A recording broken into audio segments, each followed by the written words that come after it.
He's gonna say a double IPA. No. He's gonna say a Hefeweizen. Not bad. But no. He's gonna say stout with nibs and coconut and vanilla and blueberry. Just no. It's none of those. It's a dark lager. Hey, it's Sudsy Sam again, and we're gonna be talking about dark lagers. A lot of people complain about lagers being boring. I mean, I don't, but you got your haze bros and your redheads and your I only drink $30, 15% plus ABV barrel-aged beer drinkers that'll sit there and boo-hoo on a lager. So what happens when you take a lager and you combine it with the complexity of a stout, you get a really damn good beer. And that's exactly what a dark lager is. So today we're gonna be going through and tasting each one of these beers, kind of breaking them down so that you guys can figure out ones that are close to you and try them yourself. But this is my favorite style of beer. I love dark lagers, and it is so underrated. People just sleep on dark lagers, even though it's such a good beer. So we're gonna start drinking these beers right now. So we're gonna be starting off with Modelo Negra. This is probably the most commercially available dark lager. On the nose, you already get a bit of caramel. It's definitely got that lager yeast characteristic, which is a little sulfury, for lack of a better word, a little farty. It's a very unique sulfur compound to the yeast that really brings out that flavor, but it doesn't really hold through to the taste. You get a really nice balance of caramel. A lot of those kiln malts, those darker malts that are in here. While most dark lagers, I'm gonna say, are really dark, almost black, this one's more of an amber lager. It is darker than normal, so it's not gonna have as most of that chocolatey, roasty character, and it tastes great.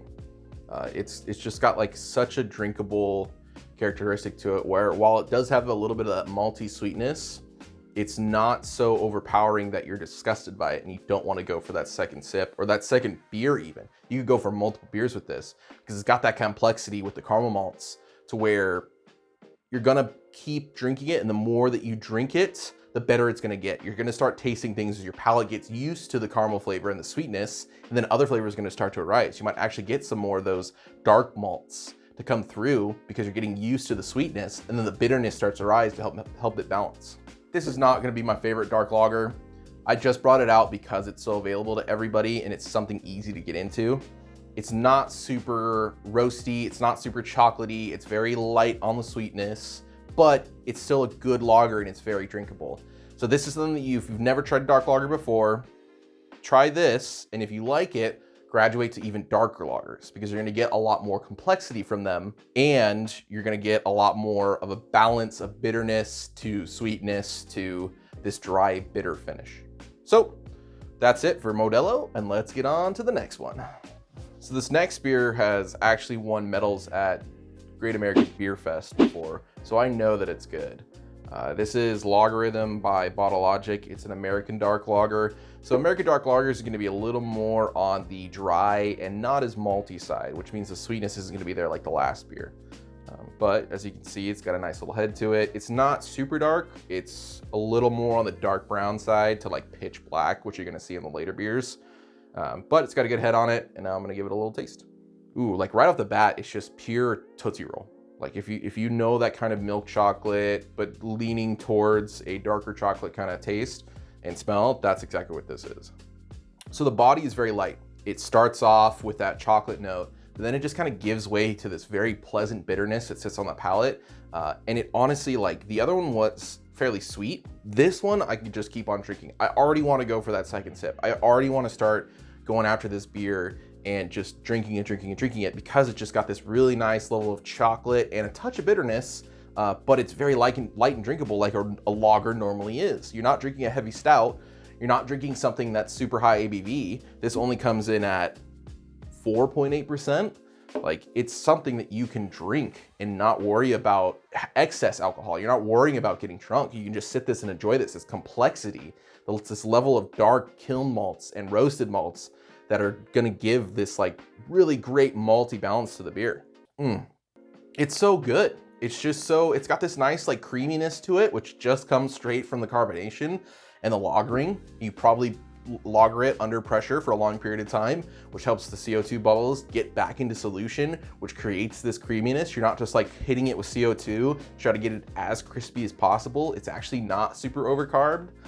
It's got this nice balance that normally other lagers aren't really gonna have. They're gonna have a bit of a very effervescent bubbliness to them, while this one is a little lower on the carbonation chart where it gets a bit of that creaminess, and that helps balance out the dark malts because it's not trying to pop in your face this roasty bitterness. I say that, but the bubbles are still getting to me. I'm gonna drink this whole beer if I keep touching it. This beer is great. You're getting just like all these complex levels of caramel and a little bit of bitterness, but it's still drinkable. A nice little bit of a creamy body. It's fantastic. Let's get to the next one. Enegren is a brewery that I've only really recently discovered in the last year, but they have been killing it with the German styles and the lagers. Every time I see one of their beers in the store, I'm always going for it. And they make a black lager called Nighthawk that comes in at 4.8%, just like the last beer, and only 28 IBUs. So I've been really excited to try this. I just got this recently, and now that we're doing our dark lager video, I want to go for it. While the other ones are labeled as dark lagers, this one is technically labeled as a black lager. So as you can see, it is very dark. It is nighttime dark. Like, this is no lights outside, absorb the light dark. So let's see how it tastes. I'm expecting it to be a little more on the roasty side, the dark chocolate side, because it's so much darker. So right off the bat, notes of coffee, notes of roast. Oh yeah, you get this really, really nice coffee, roasty, just on the palate pleasing list. It's like you're chewing on a coffee bean.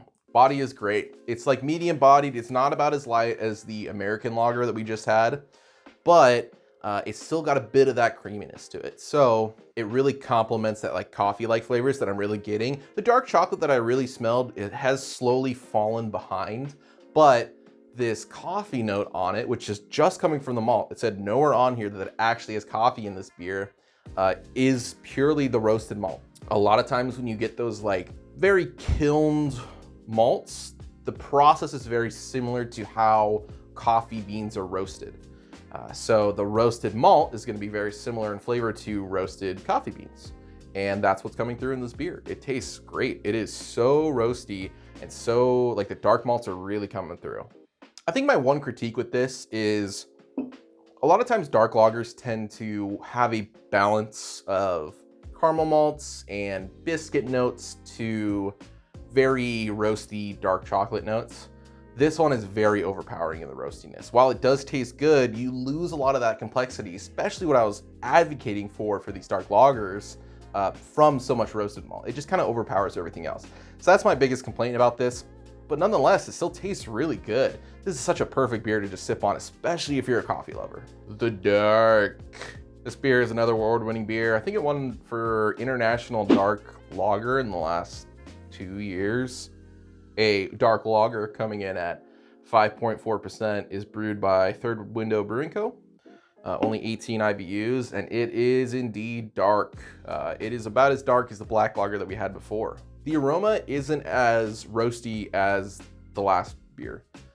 This one is a lot more of that lager characteristic, kind of reminiscent of what the Modelo Negra had. It's not over the top with the kilned or roasted malts. So let's see how it tastes. It's a lot more subtle. It's a lot lighter. The Enegren was definitely over the top with the malts, but you could really get it. This one has a bit more of a balance with not as much of the dark malts as I was hoping for.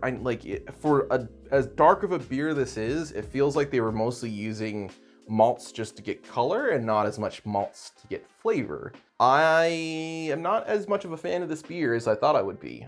It is award-winning. I've had it before a couple months ago, and it's kind of lackluster, honestly. It's too safe, I guess is the way I'm gonna put this. It doesn't want to do too much of one malt. It acts like it needs to have a balance of everything, and it's kind of this like jack of all trades, master of none. I get a little bit of the lightness. It's not super effervescent, so it's not either crispy or creamy. It doesn't have a huge caramel note or the sweetness. It's this like mix between being dry and sweet. It also doesn't have a huge dark malt character. There is no real chocolate note, nor is there a roasted malt character. That's kind of a disappointment. This normally wouldn't be what I recommend for people to try out dark lagers because it is not as complex as I would hope a dark lager to be. So let's keep on going on. If you're anywhere on the West Coast and you really like lagers and you have the ability to get Wayfinder beers, you absolutely need to go to this brewery and get some of their beers. They're in Portland, Oregon, and they are just killing it with the lagers. They make some very traditional style stuff and do very traditional style techniques that happen in Europe that make these beers stand out from the rest. Today I've got Hidden Hand Black Lager from Wayfinder. I love all of their lagers that they make. I've been slowly getting them down here in California, and I'm very excited to try this one. So let's dig into it. Yeah, right off the bat, you just start to get these like really great roasted notes to it. They've got the dark malt in there. It is a very dark color. It says it's a black lager. It's kind of borderline between black and dark brown. This is like if you took biscuits, you put them in the toaster, got them a little bit of a nice brown to them, then you put like a nice caramel honey on top of it.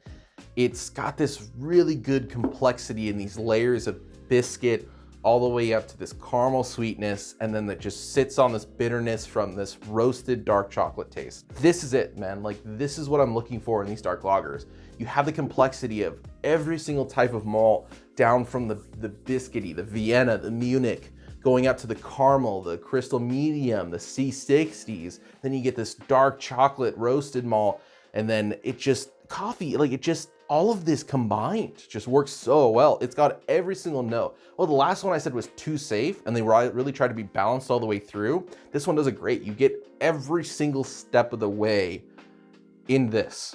The more you get used to the sweetness of this beer, and it's not overly sweet, it is still a lager. It still comes in at 5.2%.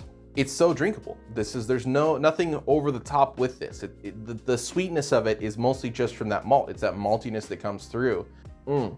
God damn, Wayfinder, you're doing it right. I'm throwing in a wild card here. We got my beer. This is something that I made at my brewery that I work at, that I'm at the head brewer at. I made a dark lager. This is my favorite style. It's why I think it's the most underrated beer, because it is my favorite. I try to replicate that. Now, don't think that I'm gonna sit here and tell you how great my beer is. If anything, I'm overly critical of how my beers turn out because I want them to be the best they can be. And especially after tasting all these other beers and seeing how good some of them are, and the flaws of others, I can at least compare that to my beer. So let's dig into it. First off, nice foamy head. It's got a little bit of a copper hue to it, which is great because it means that I used just enough amount of dark malt to give it that and show that it's a dark beer. Also, dark as night. It's actually darker than the other beers, which maybe I used too much dark malt. Just tried to get it to the point where I didn't have to worry about color, and now I can start dialing back on that, but it looks good at least. The aroma and taste is roast. It's just so roasty. I definitely went a little over the top on the kiln malts, the very, very dark roasty malts too. It overpowers everything else. We talked a little bit about earlier where we have these good balance of flavors of biscuit, to caramel, to dark chocolate, to roast. Unfortunately, my beer just kind of turns into this roasty coffee bomb. Yeah, if you guys have ever burnt your coffee when you're trying to make like espresso or just pour over coffee in the morning, that's kind of what this tastes like. Now, it's not to the point where it's astringent and it's unpleasant, but it got to the point where it started to overpower the rest of the malt character that was in the beer. And so I personally think that I need to cut back on that because I want that biscuity character. I want a little bit of that caramel sweetness. It also finished a little drier, so it was closer to an American dark lager than it was the Czech dark lager that I originally intended it to be. That being said, I still like it. I mean, it's a labor of love, man. Like, I'm gonna put all the time into this beer, and if I did, I'm gonna drink it. Not as great as some of the other ones we've had here. I think that Wayfinder was the peak of dark lagers. If you guys ever have a chance to get a hold of that beer, you totally should. So while I may be biased to my beers, I don't think they're super bad, but I know that I can make them better next time. So you may be asking yourself, wow, Sudsy Sam, all you did was talk about how good dark lager's in. And that was my point. Look, this beer is super underrated. This whole beer style is super underrated. People look at lagers and have this weird stigma where they think it's a Bud Light and that it's gonna taste like water and that they're not even gonna drink it. And so I wanna introduce people to dark lagers. That's why I popped out the Modelo Negra.